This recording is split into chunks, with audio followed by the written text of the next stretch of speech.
Hi, my name is Amelia Morales, and today I'll be educating you on the treatments and solutions that studies show have the ability to aid in the recovery of adrenaline addiction.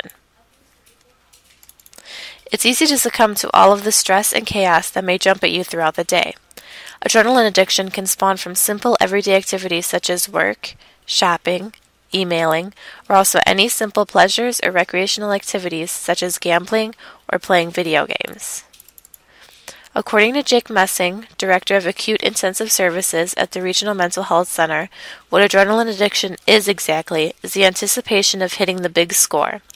Linking it to gambling addiction, which is the addicts adrenaline abusers are usually spotted in, Messing relates the anticipation of rolling the die or the next play of card, which is what they, the addicts, are running on in their minds.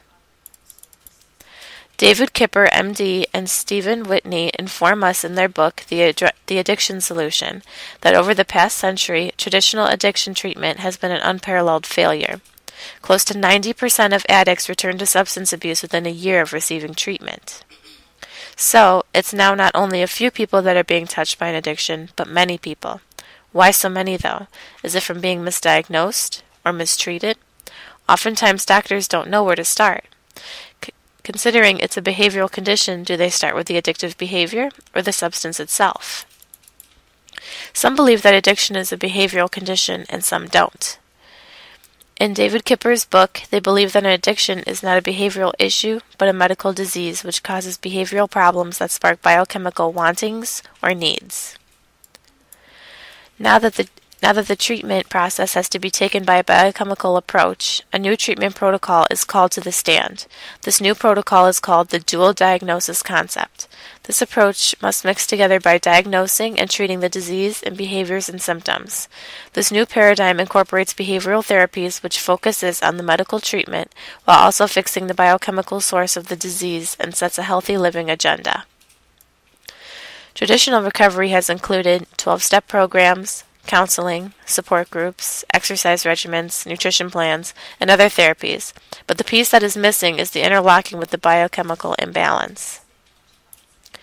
Messing, however, takes a totally different approach in the recovery process. He implements 4 different steps with most of the addicts that walk into the Regional Mental Health Center. The first is abstinence, cutting the addicts off from engaging in what exactly they're addicted to, whether it's drugs, risky behavior to stimulate their adrenaline, and more. The second is learning about their illness. Educate the client on their happenings and also learn what works for them or doesn't work for them. The third is group support, which speaks for itself. When family and friends aid in the recovery process, it helps the client because they know that there are people around them who care about them and don't like seeing them the way they are. The fourth and final one is the changing of the lifestyle. This involves the client to maybe hang around different people, abstaining from people who are a bad influence or choosing to surround themselves with people who are trying to recover from the same thing as themselves. Also, a good example Messing used was for gambling addicts. He suggests that they stop carrying cash in their pockets for a while, or usually has their families hold their ATM cards. Many sources also point towards simply abstaining from stress. The problem with that, though, is that people forget that stress doesn't only come in negative forms, but in positive forms as well. The positive forms are what implement pleasure in a person. Once this is discovered, it becomes more difficult to wean off of because a person begins to rely on pressure in order to make themselves feel good. The happy times can be even more dangerous because once your adrenaline starts pumping, your body can't tell the difference between a good and a bad experience. Everyone mainly needs to keep in mind that the reason God gave us adrenaline was to help our bodies out in times of danger or pain. When accessed constantly, it will bring us down. That's why today it's debatable whether or not this condition is a behavioral issue or a medical condition that is spawned by our behaviors. Reason being is adrenaline can be considered a drug. When people do crazy stunts to get their adrenaline flowing, a chemical called dopamine is released, which is the same chemical released in effect to people taking cocaine or other stimulants that overwhelm a person with ecstasy or energy. The key to overcoming any addiction, of course, is admitting that one has it, which is the most difficult step to take because it's the first step to take. Above all that, though, with this condition, one must remember to implement balance because when a person becomes victim to this, they can succumb to activity without prioritizing themselves or making time for themselves.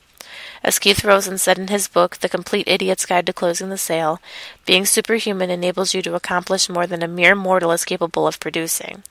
However, once the thrill is over, one is left with a hangover from the free fall. For more information or to seek help, visit www.regionalmentalhealth.org and set up an appointment today or browse around the site to see what kind of help is available. Thank you for listening.